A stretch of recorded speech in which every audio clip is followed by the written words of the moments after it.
Hello दोस्तों, मैं सुनील कुमार मील आपका यूट्यूब चैनल में स्वागत करता हूं। दोस्तों, आज का हमारा टॉपिक है राज्यपाल।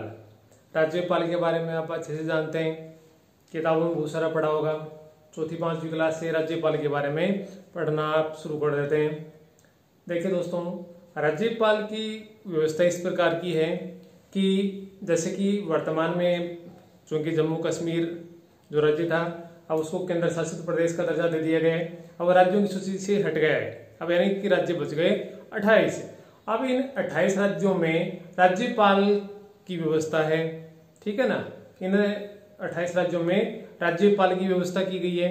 इनके अलावा जैसे कि दिल्ली है, पुदुचेरी है, अंडमान निकोबार द्वीप समूह है, या इनके अलावा जम्मू कश्मीर है, लद्दाख है, इनमें उपराज्यपाल के पद की व्यवस्था की गई है।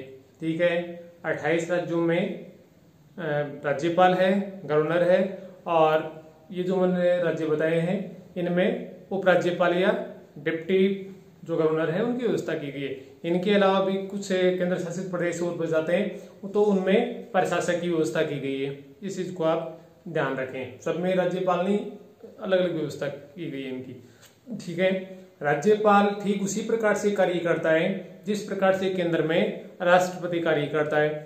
ठीक है ना, जिस प्रकार के कार्य राष्ट्रपति को सौंपे गए हैं केंद्र में, उसी प्रकार से राज्यों में जो राज्य सरकारें हैं उनकी जिम्मेदारी दी गई है राज्यपाल को। ठीक है, बेसिक अंतर इतना ही होता है कि केंद्र सरकार का जो राष्ट्रपति है उसके पास कुछ शक्तियां ज्यादा हैं, पूरे देश के लिए कार्य करता है, जबकि राज्य है वो एक राज्यपाल केवल एक राज्य तक सीमित है। ठीक है, जबकि एक अंतर आप इसको भी बता सकते हो कि राष्ट्रपति का निर्वाचन है प्रत्यक्ष रूप से एकल संक्रमणीय मत प्रणाली के द्वारा होता है, निर्वाचन होता है राष्ट्रपति का। जबकि राज्यों का जो राज्यपाल है इसका ना तो निर्वाचन होता है ना ही मनोनयन होता है, इसका क्या होता है, राष्ट्रपति के द्वारा इसकी नियुक्ति होती है। ये बेसिक सी जानकारी है, आपको जानकारी होगी, आप देखते रहिए। लास्ट में अपन राजस्थान का जो राज्यपाल की स्थिति है उसके बारे में देखेंगे। पहले राज्यपाल की जो बेसिक जानकारियां हैं उनके बारे में चर्चा करते हैं अनुच्छेद वाइज। दोस्तों, अपन राज्यपाल के बारे में कुछ इस प्रकार से अपन बता सकते हैं कि चूंकि कोई भी राज्य का जो विधानमंडल है या तो वह द्विसदनात्मक होता है या वो एक सदनात्मक होता है। चाहे वह द्विसदनात्मक है चाहे एक सदनात्मक है, वह विधानमंडल अपना पूर्ण आकार तभी ग्रहण करता है जब उसमें राज्यपाल को शामिल किया जाता है। द्विसदनात्मक है तो विधानसभा है, विधान परिषद है, तो राज्यपाल से मिलकर विधानमंडल बनेगा। एक सदनात्मक है तो वो विधानसभा और राज्यपाल से मिलकर बनेगा। कैसी भी व्यवस्था है, विधानमंडल तभी पूर्ण होता है जब उसमें राज्यपाल को शामिल किया जाता है। ठीक है, अब दूसरी बात ये आती है कि ये विधानमंडल जो बनता है राज्यपाल को साथ में लेकर है, इसमें राज्यपाल की क्या भूमिका होती है। देखिए दोस्तों, चूंकि कानून बनाने का कार्य होता है वो विधानमंडल का होता है। यदि विधानमंडल द्विसदनात्मक है तो दोनों सदनों में जो भी विधेयक है वहां से पारित होने के जाता है, और जब कानून बनने के लिए राज्यपाल के पास आता है, यानी कि जब तक राज्यपाल उस पर हस्ताक्षर नहीं करता है तब तक विधेयक ही रहता है। हस्ताक्षर होने के बाद में वह विधेयक कानून का रूप धारण कर लेता है। इसमें कहने का मतलब है कि विधानमंडल में राज्यपाल की भूमिका को भी महत्वपूर्ण बनाया गया है। आप देखें कि राज्य की जो विधायी शक्ति होती है वो विधायी शक्ति राज्य विधानमंडल में नियुक्त की गई है। ठीक है ना, राज्य विधानमंडल में नियुक्त की गई, जिसमें विधानसभा, विधान परिषद और राज्यपाल आ जाता है। और राज्य विधायिका क्या कार्य करती है, राज्य सूची और समवर्ती सूची के विषयों पर कानून बनाने का कार्य करती है। इसको आपको पता ही है, क्योंकि संघ सूची के विषयों पर कानून है केंद्र सरकार बनाती है, राज्य सूची के विषयों पर राज्य सरकार है, और समवर्ती सूची के विषयों पर केंद्र सरकार और राज्य सरकारें दोनों कानून बना सकती है। इस बात की आपको जानकारी है, ने पहले वाले वीडियो में भी इस प्रकार के बारे में देख रखा है। या आप कह सकते हैं कि राज्य विधानमंडल है जो कि इनसे मिलकर बनता है, विधानसभा, विधान परिषद और राज्यपाल से मिलकर बनता है। इसलिए राज्य का वैधानिक प्रधान है, कौन होता है, राज्यपाल। राज्य का वैधानिक प्रधान है राज्यपाल होता है, यानी कि वैधानिक को अपन इस प्रकार से कह सकते हैं नाम मात्र का, है ना, वैधानिक कानूनी। जबकि वास्तविक प्रधान कौन होता है राज्य का, मुख्यमंत्री। जिस प्रकार से केंद्र में वैधानिक प्रधान सरकार का कौन होता है, राष्ट्रपति होता है, या नाम मात्र का प्रधान राष्ट्रपति होता है, जबकि केंद्र की वास्तविक शक्तियों का प्रयोग प्रधानमंत्री करता है। उसी प्रकार से राज्यों में भी राज्य का जो वैधानिक प्रधान है वो राज्यपाल होता है, जबकि वास्तविक शक्तियों का प्रयोग है वो मुख्यमंत्री करता है। ठीक है, अपन अभी जितना भी राज्यपाल के बारे में अपन ने पहले वाले वीडियो में राज्य कार्यपालिका के बारे में पढ़ा था, और राज्य कार्यपालिका में बहुत सारे अनुच्छेद इस प्रकार के थे जिनमें राज्यपाल के बारे में बताया था, मंत्रिपरिषद के बारे में बता रखा था, मुख्यमंत्री की अपन ने उसको डिवाइडेशन कर लिया था। और चूंकि पहले वाले वीडियो में केवल अपन ने कार्यपालिका के जो अंग होते हैं उनके बारे में चर्चा की थी, राज्यपाल के बारे में नहीं। अब जो अपन ने शुरू से लेकर जो मंत्रिपरिषद में भी जो अनुच्छेद आ चुके हैं, मुख्यमंत्री में भी आ चुके हैं, अपन उन सबको जिसमें भी राज्यपाल की भूमिका है उन सबको एक एक करके इसको शामिल करते हैं। सबसे पहले तो आप देखिए कि राज्यपाल के बारे में कौन से भाग में बताया गया है, ठीक है ना, कौन से भाग में राज्यपाल के बारे में बताया गया है, तो इसको आप याद रखें, भाग 6 में राज्यपाल के बारे में बताया गया है। दूसरी बात करते हैं अध्याय की, क्योंकि एक भाग में कई सारे अध्याय होते हैं, तो इस छठे जो भाग है, इस छठे भाग के कौन से अध्याय में राज्यपाल का उल्लेख किया गया है, तो आप याद रखें छठे भाग के दूसरे अध्याय में राज्यपाल के पद का उल्लेख किया गया है। तीसरी बात करते हैं अनुच्छेद की, कि कौन से अनुच्छेदों के अंतर्गत है राज्यपाल के बारे में उल्लेख किया गया है, तो आप बता सकते हैं कि अनुच्छेद 153 से लेकर 167 तक है राज्यपाल के बारे में बताया गया है। ठीक है, 153 से लेकर 167 तक है। इसमें कुछ अनुच्छेद अपन ने राज्य कार्यपालिका में देख लिए थे, लेकिन उसमें राज्यपाल के बारे में अपन ने कुछ चर्चा नहीं की थी। अपन इसमें राज्यपाल के बारे में चर्चा करेंगे। सबसे पहले दोस्तों देखते हैं अनुच्छेद 153 में, अनुच्छेद 153 में राज्यपाल के बारे में क्या बताया गया है। अनुच्छेद 153 में राज्यपाल के बारे में क्या बताया गया है, तो आप इस चीज को याद रखें कि अनुच्छेद 153 में बताया गया है कि प्रत्येक राज्य का एक राज्यपाल होगा, प्रत्येक राज्य का एक राज्यपाल होगा, प्रत्येक राज्य का एक राज्यपाल होगा। कौन से अनुच्छेद में बताया गया इसके बारे में, इसमें अनुच्छेद 153 में बताया गया है, और उसमें साथ में ये भी बताया गया है कि जो 153वां अनुच्छेद है कि प्रत्येक राज्य का एक एक राज्यपाल तो होगा ही, लेकिन साथ में एक से अधिक राज्यों का एक ही व्यक्ति को राज्यपाल भी बनाया जा सकता है। मान लीजिए कि कोई सा एक राज्य है, जैसे कि राजस्थान ही है, और राजस्थान का जो राज्यपाल है उस राजस्थान के राज्यपाल को एमपी का, यूपी का या गुजरात का अन्य किसी राज्य का भी राज्यपाल बनाया जा सकता है। यानी एक ही व्यक्ति है अन्य राज्यों की जिम्मेदारी भी संभाल सकता है, लेकिन प्रत्येक राज्य का एक राज्यपाल होगा। इसका उल्लेख हमें कहां पर मिलता है, कौन से अनुच्छेद में मिलता है, अनुच्छेद 153 में मिलता है, जिसमें क्या बताया है, प्रत्येक राज्य के लिए एक राज्यपाल होगा तथा एक राज्यपाल के 2 या अधिक राज्यों का राज्यपाल भी उसे बनाया जा सकता है। यानी एक राज्यपाल है एक से अधिक राज्यों की जिम्मेदारी भी संभाल सकता है। उसके बाद में अपन चर्चा करते हैं अनुच्छेद 154। अनुच्छेद 154 में क्या बताई है, राज्य की कार्यपालिका शक्ति, राज्य की कार्यपालिका शक्ति। इसमें यह बताया गया है कि राज्य की कार्यपालिका शक्ति किसमें निहित होगी, तो आप याद रखें कि राज्य की कार्यपालिका शक्ति किसमें निहित होती है, राज्य की कार्यपालिका शक्ति किसमें निहित होती है, राज्यपाल में निहित होती है। राज्य की कार्यपालिका शक्ति राज्यपाल में निहित होगी, और राज्यपाल क्या करेगा, या तो इस शक्ति का प्रयोग स्वयं करेगा, संविधान के अनुसार स्वयं करेगा, या अपने अधीनस्थ अधिकारियों के माध्यम से उनके सहयोग से करेगा। ठीक है ना। अनुच्छेद 154 में क्या बताया गया है, इसमें बताया गया है कि इस अनुच्छेद के अनुसार राज्य की कार्यपालिका शक्ति है वो राज्यपाल में निहित की गई है। राज्यपाल इस शक्ति का प्रयोग संविधान के अनुसार या तो स्वयं करेगा या अपने अधीनस्थ जो भी अधिकारी हैं उनके माध्यम से करेगा, सहयोग से करेगा। एक चीज आप हमेशा याद रखिएगा कि राज्यपाल जो होता है वह नाममात्र का प्रधान होता है, क्योंकि वास्तविक शक्ति उसके पास नहीं होती है, वह केवल नाममात्र का होता है। और राज्यपाल अपनी शक्तियों का जो प्रयोग करता है, किसके माध्यम से करता है? अपने अधीनस्थ अधिकारियों के। इसको आप अपन इस प्रकार से समझ सकते हैं कि राज्यपाल नाम मात्र का प्रधान होता है। राज्यपाल अपनी शक्तियों का प्रयोग मंत्री परिषद की सलाह और परामर्श की सहायता से करेगा ना, मंत्री परिषद की सलाह और परामर्श से करेगा। हालांकि उसे कुछ संविवेकीय शक्तियां भी प्रदान की गई हैं, लेकिन वो संविवेकीय शक्तियों का प्रयोग कब करता है?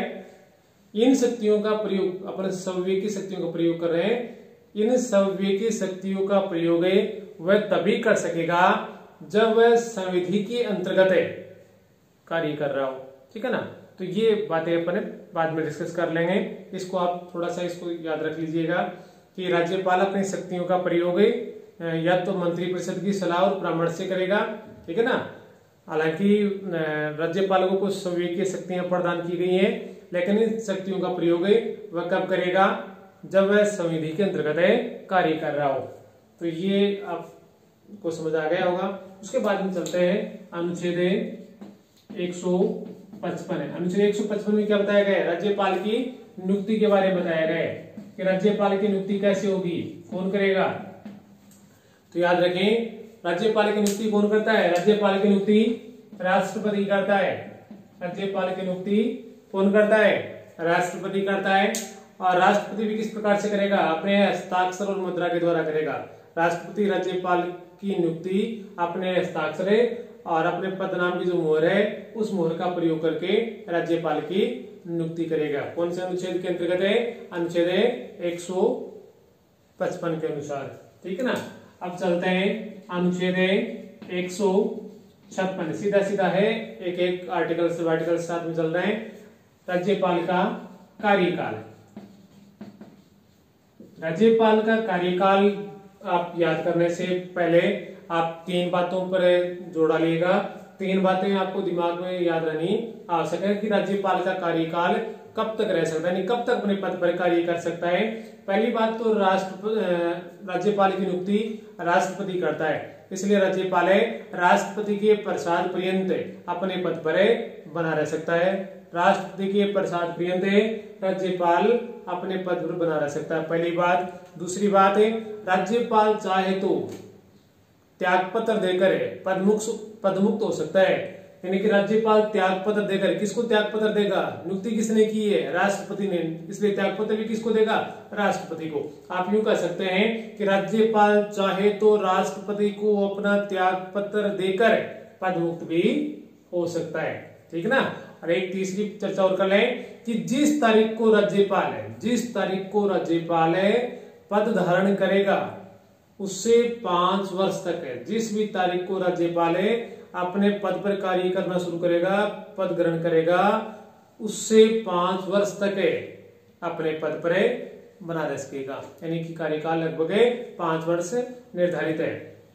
अब इसमें भी आप एक चीज याद रखिएगा कि कई बार ऐसा भी हो जाता है कि मान लीजिए कि राज्यपाल ने अपना कार्य करना शुरू किया और आज 5 वर्ष हो गए, आज ही मान लीजिए आज 5 वर्ष पूरे हो गए, तो क्या राज्यपाल आज ही कार्य मुक्त हो जाएगा क्या?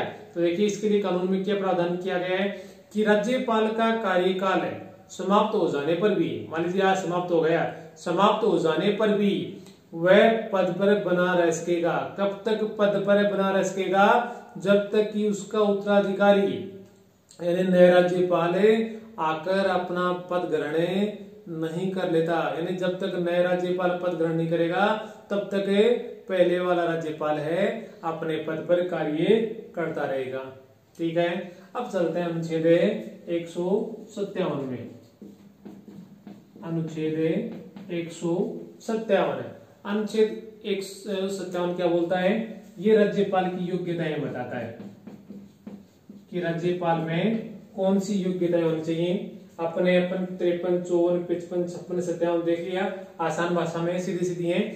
योग्यताओं की बात करते हैं। राज्यपाल के पास मुख्यतः 2 योग्यताएं होनी आवश्यक है। 2 योग्यताएं कौन सी होनी आवश्यक है? एक तो वह भारत का नागरिक हो, जो कॉमन सी है, वह भारत का नागरिक हो। और दूसरी कौन सी है? वह 35 वर्ष की आयु प्राप्त कर चुका हो, 35 वर्ष की आयु प्राप्त कर चुका हो। ये 2 योग्यताएं हैं, ये राज्यपाल के लिए होनी आवश्यक है।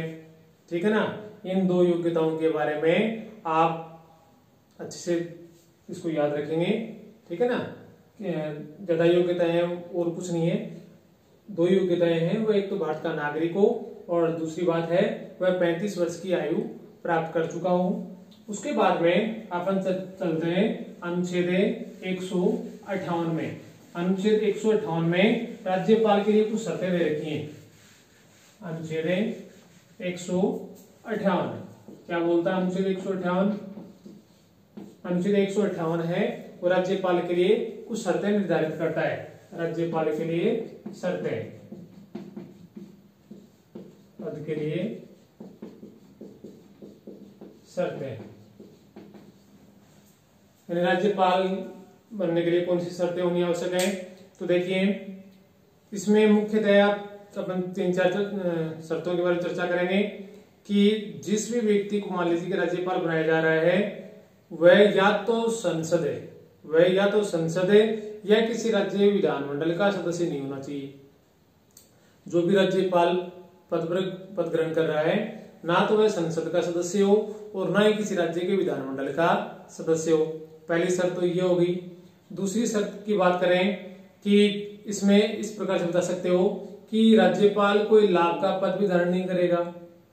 राज्यपाल है इस प्रकार का कोई पद धारण नहीं करेगा जिसमें उसे लाभ मिल रहा हो।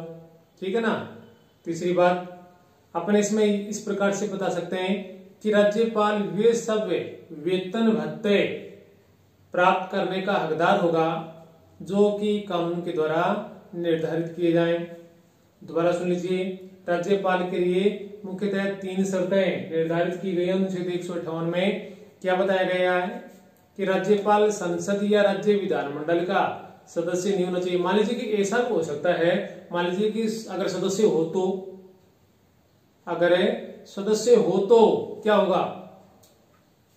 उसने तो शर्त बता दी कि राज्यपाल है वो संसद या राज्य विधानमंडल का सदस्य नहीं होना चाहिए। मान लीजिए यदि है तो क्या कहता है? राज्यपाल के पद पर नियुक्ति की तिथि से उसकी सदस्यता का त्याग करना पड़ेगा। यानी कि जिस भी दिन राज्यपाल के पद पर पद धारण करेगा उस तारीख को या उस तारीख से पहले उसे विधानमंडल या संसद की सदस्यता को छोड़ना पड़ेगा। उसके पश्चात ही राज्यपाल पद ग्रहण कर सकता है। ठीक है ना। इस चीज को आप याद रखेंगे।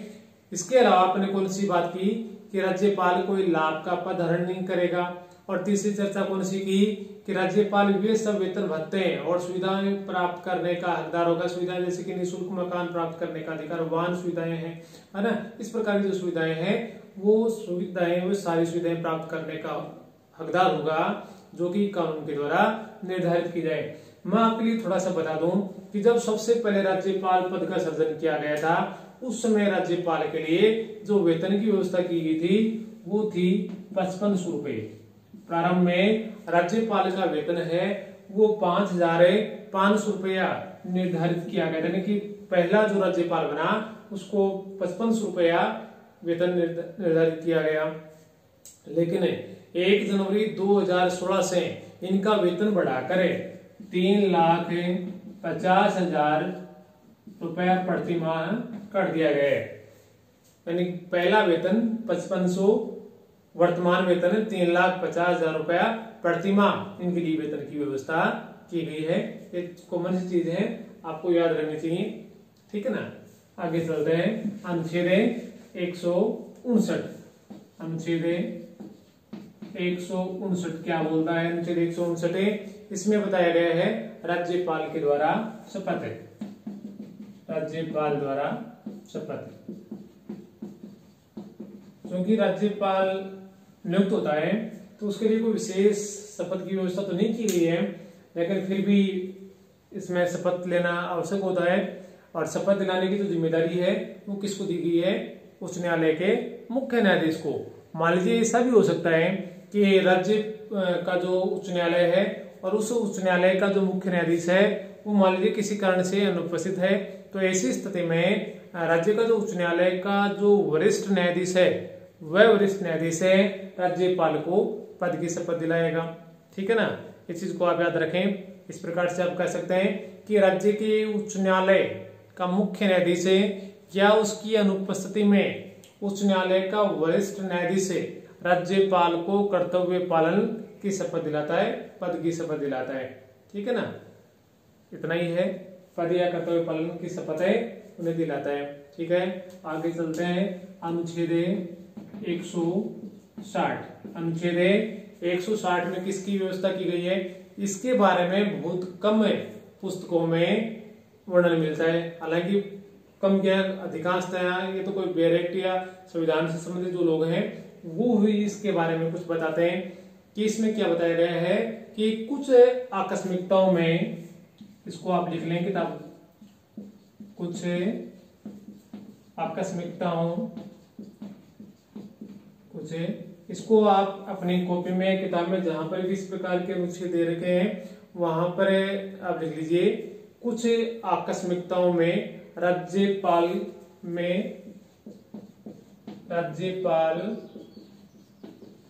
के कर्तव्यों का निर्वहन,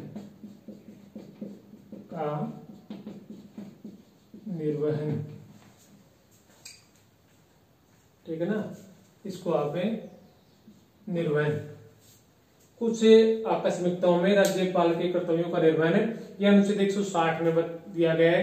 अब इसको आप समझिए कि ये अनुच्छेद 160 इसका अर्थ क्या निकल रहा है, क्योंकि थोड़ा सा कंफ्यूज सा करने वाला है कि इस क्या होता है। क्योंकि इस शक्ति का प्रयोग राष्ट्रपति और राज्यपाल के बीच का है कि राष्ट्रपति है वो क्या करेगा, राष्ट्रपति ऐसी किसी आकस्मिकता में जो इस अध्याय में, कौन से अध्याय में, अध्याय 2 में, राष्ट्रपति ऐसी किसी आकस्मिकता में जो इस अध्याय में उपबंधित नहीं है, मान लीजिए कि कोई भी बात या कोई मान लीजिए तथ्य आ गया है और वह तथ्य इस अध्याय 2 में नहीं बताया गया है, तो क्या होगा, जो इस अध्याय में उपबंधित नहीं है तो राज्य के राज्यपाल के कर्तव्यों के निर्वहन के लिए ऐसा उपबंध कर सकेगा जो वह ठीक समझता है। किसके बारे में बात की जा रही है, बात की जा रही है राज्यपाल के बारे में, और राज्यपाल के लिए कुछ जिम्मेदारियां सौंप रहा है। जिम्मेदारियां कौन सौंप रहा है, भारत का राष्ट्रपति सौंप रहा है। राष्ट्रपति क्या बता रहा है कि मान लीजिए कि ऐसा कोई तथ्य या कुछ ऐसी कोई घटना घटित हो गई है या ऐसा कोई समस्या उत्पन्न हो गई है जिसका निराकरण है इस दूसरे अध्याय में नहीं है, तो ऐसी स्थिति में भारत का राष्ट्रपति क्या करेगा, राज्यपाल को ये कार्य करवाने के लिए, जो जिम्मेदारी देने के लिए राष्ट्रपति कुछ उपबंध कर सकेगा। और किस प्रकार के उपबंध कर सकेगा, जो राष्ट्रपति की राय में उचित है, राष्ट्रपति को जो ठीक लगते हैं, इस प्रकार के उपबंध है वो राज्यपाल के लिए बना सकेगा। और ये उपबंध इस अध्याय 2 में नहीं है। ठीक है ना, इसको आपको समझ आ गया होगा, इसको आप किताब में लिख लें क्योंकि इसमें इसके बारे में बता नहीं रखा है। अनुच्छेद 161 क्या बोलता है इसके बारे में, तो आप लोग काफी सारे जानते हैं, समाधान की शक्ति, इसके बारे में, राष्ट्रपति के बारे में आप लोगों ने पढ़ा था ना 72 में, 72 में, ये अनुच्छेद 161 में समाधान की शक्ति प्रदान की गई है। क्या समाधान की क्या शक्ति प्रदान की गई है देखिएगा, इस अनुच्छेद के अनुसार, इस अनुच्छेद 161 के अनुसार क्या बताया गया है, जिन विषयों पर है राज्य की कार्यपालिका शक्ति, जिन विषयों पर है राज्य की कार्यपालिका शक्ति का विस्तार होता है, यानी कि जहां पर राज्य की कार्यपालिका कानून बना सकती है अपनी सीमा क्षेत्र में, कार्यपालिका शक्ति का विस्तार होता है, उन विषयों संबंधी किसी विधि के विरुद्ध अपराध करने वाले व्यक्ति को राज्यपाल या तो उसकी सजा है वो कम कर सकता है, स्थगित कर सकता है, सजा को बदल सकता है। इसमें क्या किसके बारे में बात कर रहा है, अनुच्छेद 161 में राज्यपाल है उसकी समाधान की शक्ति के बारे में बताया गया है कि किसी राज्य की सीमा क्षेत्र में जहां पर उस राज्य का क्षेत्राधिकार है, उस क्षेत्राधिकार में राज्यपाल क्या कर सकता है, यदि किसी व्यक्ति ने कोई अपराध कर दिया है और उस अपराधी व्यक्ति कि सजा का मामला मान लीजिए चल रहा है और राज्यपाल की नजर में वो मामला आता है, तो राज्यपाल क्या करेगा, उसको क्षमा कर सकता है, पहली बात तो ये, और या तो उसको क्षमा कर सकता है या उसकी जो सजा है उस सजा को कम कर सकता है, सजा को हो सकता है स्थगित भी कर सकता है, सजा को बदल भी सकता है ना, जो उसकी सीमा क्षेत्र में आते हैं। क्षमा कर सकता है, सजा को कम कर सकता है, सजा को बदल सकता है या सजा को स्थगित कर सकता है। ये चीजें बताई गई है अनुच्छेद 161 में। अनुच्छेद 162 है। अनुच्छेद 162 क्या बोलता है, राज्य की कार्यपालिका शक्ति का विस्तार। राज्य की कार्यपालिका शक्ति का विस्तार। देखिएगा कि राज्य की जो कार्यपालिका शक्ति है उसका विस्तार किस प्रकार से अनुच्छेद 162 में बताया गया है। तो देखिए, किसी राज्य की कार्यपालिका शक्ति का विस्तार, किसी राज्य की कार्यपालिका शक्ति का विस्तार उन विषयों पर होगा जिनके संबंध में उस राज्य के विधानमंडल को विधि बनाने की शक्ति है। मतलब कहने का सीधा सा मतलब है कि एक राज्य का जो सीमा क्षेत्र है, अधिकारिता क्षेत्र है, उस अधिकारिता क्षेत्र में ही कानून का निर्माण किया जा सकता है। उस राज्य के अधिकारिता क्षेत्र के बाहर जाकर किसी प्रकार का कानून का निर्माण कार्य नहीं किया जा सकता। दोबारा देख लीजिए, इसमें क्या बताया है, किसी राज्य की कार्यपालिका शक्ति का विस्तार उन विषयों पर होगा। उन विषयों का मतलब कौन सा है, विषय 3 प्रकार के बता रखे हैं। संघ सूची के विषय है, राज्य सूची के विषय है, समवर्ती की सूची के विषय है। मान लीजिए कि कोई संघ सूची का विषय आ गया तो उस विषय पर जो राज्य सरकारें हैं वो कानून नहीं बना सकती हैं, उस पर तो केंद्र सरकार ही कानून बनाएगी, है ना। ये तो केवल या तो समवर्ती सूची के विषय पर कानून बना सकता है, और वो भी तब है जब केंद्र सरकार ने उस सूची के विषय पर कानून नहीं बनाया है, या राज्य सूची के विषय पर कानून बना सकता है। तो क्या बताया है कि किसी राज्य की कार्यपालिका शक्ति का विस्तार उन विषयों पर होगा जिनके संबंध में उस राज्य के विधानमंडल को विधि यानी कानून बनाने की शक्ति प्राप्त है। ठीक है, उसके बाद में आगे चलते हैं अनुच्छेद 163। अनुच्छेद 163 क्या बोलता है कि राज्यपाल को सहायता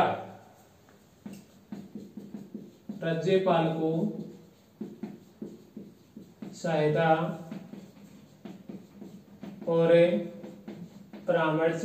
अब देखिएगा, अपन इसके बारे में जो कार्यपालिका अपन पढ़ रहे थे उसमें भी इसके बारे में चर्चा कर ली थी, है ना। राज्यपाल को सहायता और परामर्श देने के लिए एक मंत्री परिषद होगी, याद आया, देने के लिए एक मंत्री परिषद है।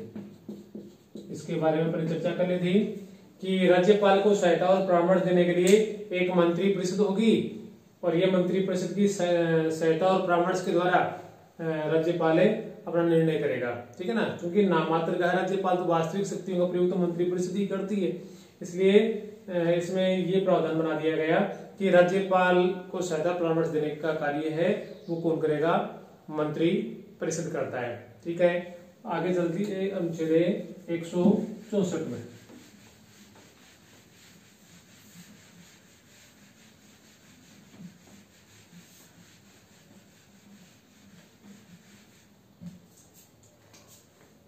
अनुच्छेद 164। अनुच्छेद 164 किसके बारे में बताया गया है, इसमें बताया गया है राज्यपाल के द्वारा मुख्यमंत्री व अन्य मंत्रियों की नियुक्ति करना। अन्य मंत्रियों की नियुक्ति,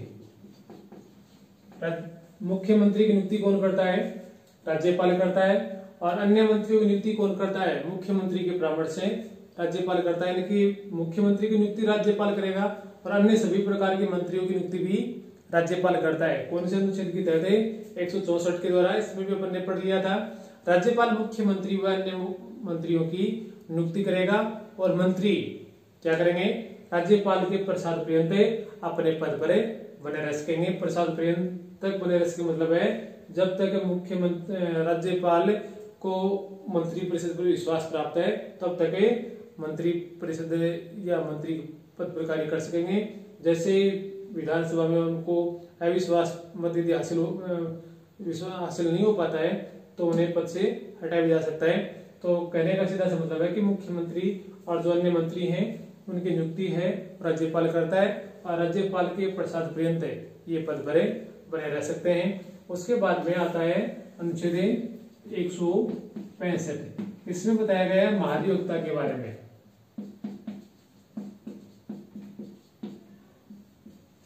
ये महाधिवक्ता है, ये राज्य का सबसे बड़ा कानूनी अधिकारी होता है। राज्य का सबसे बड़ा कानूनी अधिकारी होता है जिसका उल्लेख किया गया है अनुच्छेद 165 में। इसके बारे में कई बार परीक्षा में प्रश्न भी पूछा हुआ है। महाधिवक्ता का उल्लेख कौन से अनुच्छेद में आता है? अनुच्छेद 165 में। और इस महाधिवक्ता की नियुक्ति है वो कौन करता है? राज्यपाल। राज्यपाल है वो महाधिवक्ता की नियुक्ति करता है। ठीक है, राज्यपाल के द्वारा महाधिवक्ता की नियुक्ति होती है। उसके बाद में आता है आपका अनुच्छेद 166। अनुच्छेद 166 में क्या बताया गया है? राज्य सरकार के कार्य का संचालन है। राज्य सरकार के कार्य का संचालन इस प्रकार से होगा। देखिएगा कि राज्यपाल यानी कि राज्य सरकार जो भी कार्य करेंगे वो कार्य किसके नाम से करेंगे? तो आप इसमें याद रखिएगा, राज्य सरकारों के कार्यों का संचालन है राज्यपाल के नाम से किया जाएगा।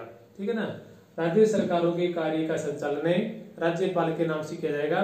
जिस प्रकार से केंद्र सरकार का कार्य का संचालन है वो राष्ट्रपति के नाम से किया जाता है, उसी प्रकार से राज्य की सरकार का कार्य का संचालन है राज्यपाल के नाम से किया जाएगा। ठीक है, और एक आ जाता है लास्ट में इसमें अनुच्छेद 167। अनुच्छेद 167 किसके बारे में प्रावधान करता है? इसमें अपन ने भी कल मुख्यमंत्री मंत्री परिषद के बारे में पढ़ रहे थे और उस 167 में अपन ने उसकी भी चर्चा की थी। क्या चर्चा की थी? कि चूंकि राज्य में क्या चल रहा है, राज्य किस प्रकार के निर्णय ले रही है, राज्य सरकार किस प्रकार से कार्यों का संचालन कर रही है, समय समय पर उसकी जानकारी देना मुख्यमंत्री की ड्यूटी होती है। नहीं, राज्यपाल समय समय पर राज्यपाल को अवगत कराएगा, मुख्यमंत्री समय समय पर राज्यपाल को अवगत कराएगा कि मंत्री परिषद ने इस प्रकार के निर्णय लिए या राज्य सरकारें इस प्रकार से अपने प्रशासन को अपना कार्य कर रही है। तो इसमें क्या बताया अनुच्छेद 167 में कि राज्य प्रशासन से संबंधित जानकारी राज्यपाल को देने का मुख्यमंत्री का कर्तव्य, यानी मुख्यमंत्री का कर्तव्य है कि वह प्रशासन से संबंधित जो जानकारियां हैं वो राज्यपाल को उपलब्ध कराए।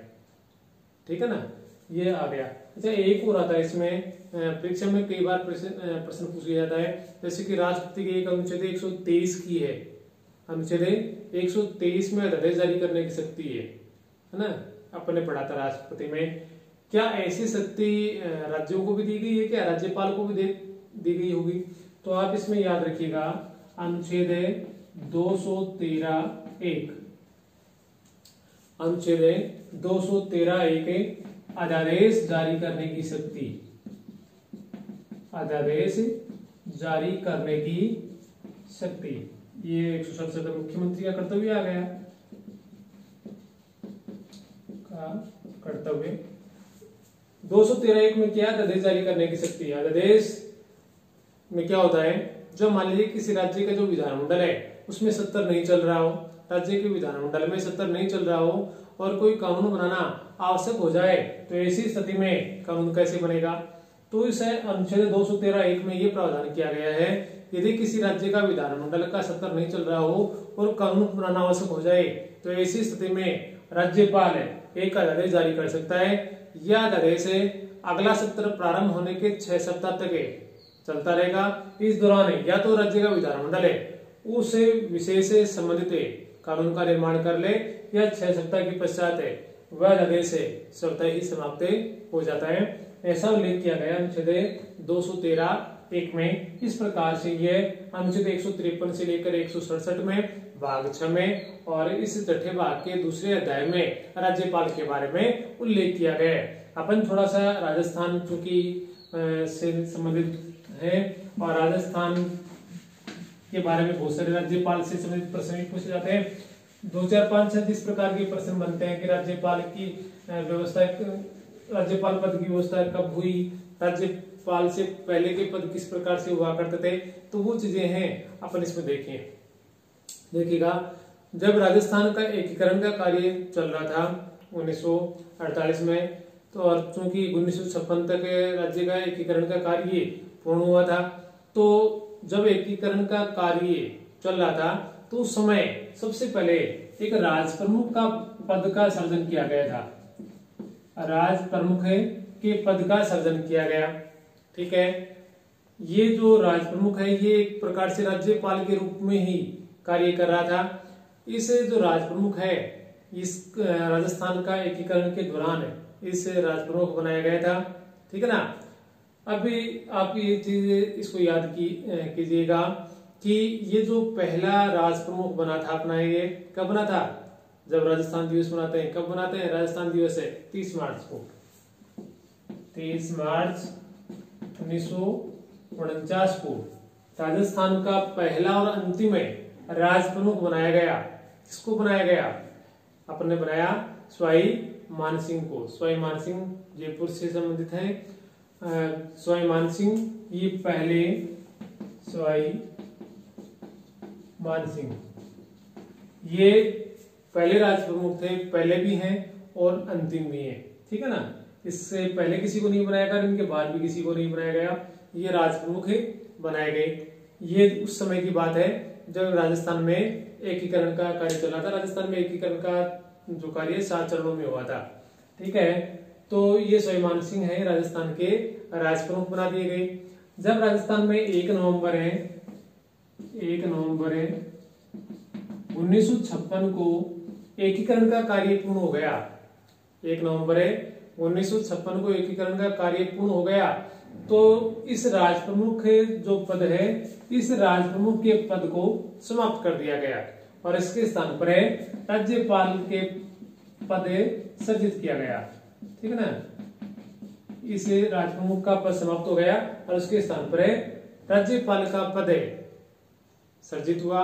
और ये आप इस चीज को याद रख लें कि राज्यपाल का जब पद का सृजन हुआ तो सबसे पहला राज्यपाल सरदार किसको बनाया गया? सरदार गुरुमुख निहाल सिंह को।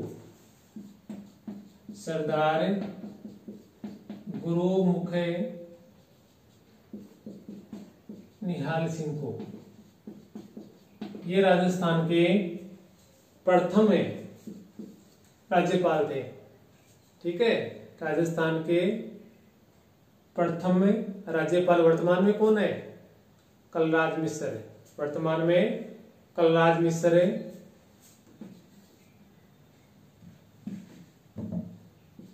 वर्तमान में कलराज मिश्र राजस्थान के राज्यपाल हैं। अपन इनकी जब बात करें कि राजस्थान की प्रथम महिला राज्यपाल कौन थी, तो राजस्थान की प्रथम महिला राज्यपाल प्रतिभा देवी सिंह पाटिल थी। यह आपसे कोई पूछ ले कि राजस्थान में अब तक कितनी महिला राज्यपाल है अपने पद पर कितनी राजस्थान में अब तक कितनी महिलाएं राज्यपाल पद को सुशोभित कर चुकी हैं, तो आप बता सकते हैं कि अब तक 3 महिलाएं राज्यपाल के पद पर कार्य कर चुकी हैं। यह आपसे इस प्रकार के प्रश्न पूछ लें कि राजस्थान में अब तक कितने राज्यपाल नियुक्त हो चुके हैं। राजस्थान में अब तक यानी कि गुरुमुख निहाल सिंह से लेकर कलराज मिश्र तक कितने राज्यपाल बन चुके हैं, तो आप बता सकते हैं अब तक 32 राज्यपाल नियुक्त हो चुके हैं। 32वां कलराज मिश्र है, ठीक है ना। ये 32वां है और पहला कौन सा था? कलराज मिश्र था। तो अब तक 3 महिलाएं राज्यपाल पद पर नियुक्त हो चुकी हैं।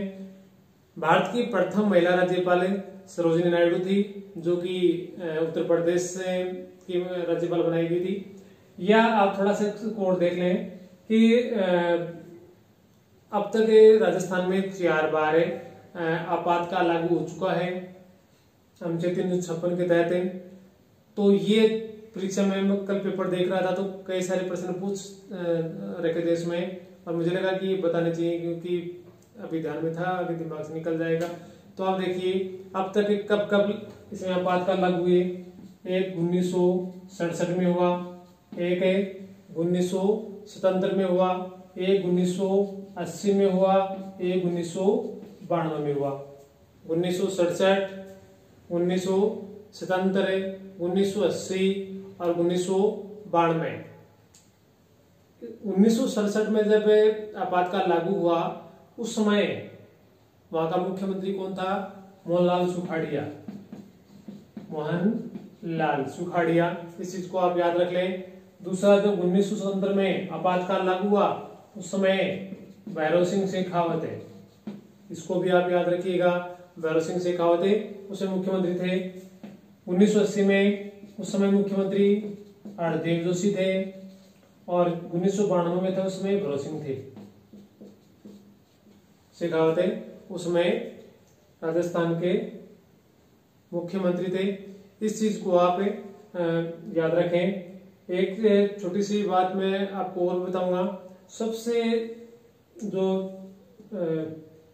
आपातकाल था ये 1967 का सबसे छोटा कार्यकाल था, मात्र 44 दिन का रहा था। ये मात्र 44 दिन है ये आपातकाल राजस्थान में रहा 1967 में। जो सबसे लंबा कार्यकाल जो आपातकाल का रहा है वो 1992 का रहा है, और ये 1 वर्ष तक चलता रहा। ठीक है, ये सारी बातें हैं, ये आप लोग इसको आप पढ़िएगा, देखिएगा 2-4 बार। इसमें राज्यपाल की कुछ शक्तियां और हैं, बाकी का राज्यपाल के बारे में कंप्लीट हो गया।